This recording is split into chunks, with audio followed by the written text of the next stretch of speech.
C'est actuellement extrêmement difficile de prédire, hein, mais on voit bien qu'il y a une crispation, notamment de la part d'Israël, hein, avec des demandes qui viennent se surajouter régulièrement.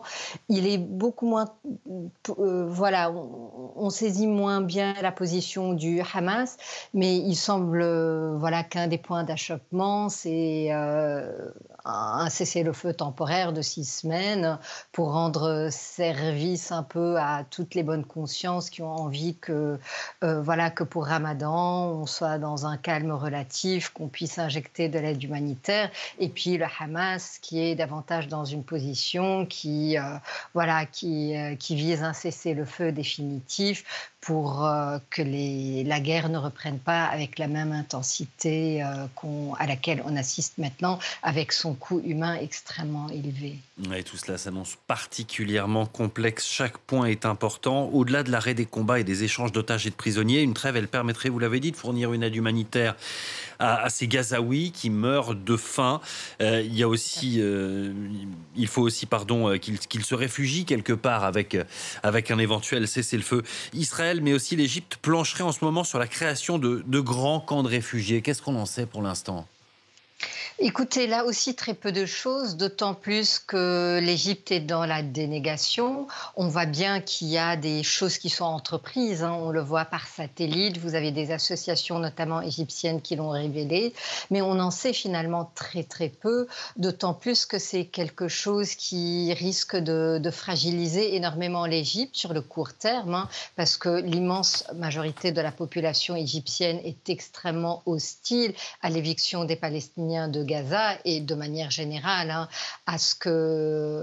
voilà, à ce que les Palestiniens subissent tant à Gaza que dans les autres territoires palestiniens.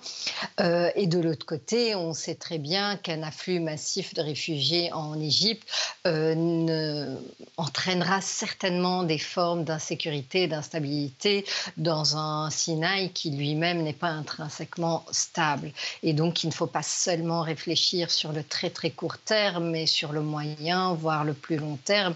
Et c'est vrai que ce seraient des solutions qui peuvent paraître judicieuses sur le court terme, parce que ce serait offrir une solution en apparence humaine à la population gazaoui, mais dans le même temps, voilà, ça maintiendrait une insécurité pour eux, instabilité, et ils resteraient vraiment parqués comme il était à Gaza, sauf qu'ils seraient parqués quelque part où ce n'est même plus chez eux, sur leur territoire. Oui, parce qu'il faut le rappeler, plus de la moitié des bâtiments de la bande de Gaza sont aujourd'hui détruits. Il ne reste plus grand-chose, hein. Les infrastructures sont complètement détruites. Il va falloir penser au long terme. Ça va être extrêmement compliqué. Et ça aussi, ça risque de faire l'objet de négociations.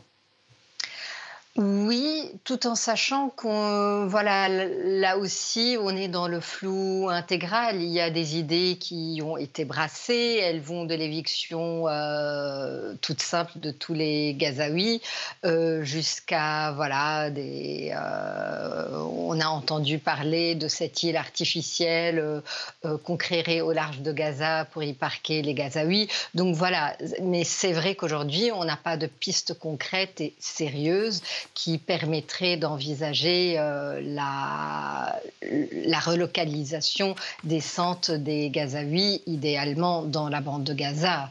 Autrement, on serait vraiment dans la réalisation de l'éviction, du nettoyage ethnique qui est souhaité par une partie du gouvernement israélien. Et alors, pour préparer l'avenir, l'allié américain, lui, il est en train de prendre ses distances avec Benyamin Netanyahou. C'est Benny Gantz qui a été reçu à Washington. S'il est membre du cabinet de guerre, c'est quand même le grand rival politique du Premier ministre israélien. Pourquoi? Quel est le signal de la part des autorités américaines en recevant Benny Gantz aujourd'hui? Alors, je pense que c'est une façon de signaler un ras-le-bol relatif par rapport à les obstructions que le gouvernement Netanyahou multiplie avec ses ministres d'extrême droite. Donc, mais il faut sans doute relativiser, hein. Les Américains ont certes fait quelques déclarations, plusieurs figures dont Madame Harris ont pu faire quelques déclarations qui étaient un peu moins complaisantes, je dirais. Mais je pense que la solution Gantz, au-delà excusez-moi, d'encourager donc une forme d'alternative à Netanyahou.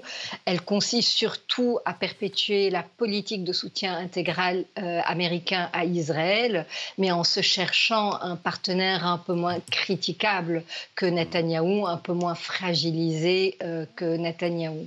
Donc je n'anticipe pas, donc à lire tout ce qui me parvient, je n'anticipe pas vraiment une transformation de la position américaine par rapport au conflit, par rapport à Israël, mais simplement la recherche d'un voilà, d'un peu plus d'équilibre par rapport à Netanyahou et sans doute essayer voilà, d'amener sa coalition d'extrême droite à un peu plus de consensus.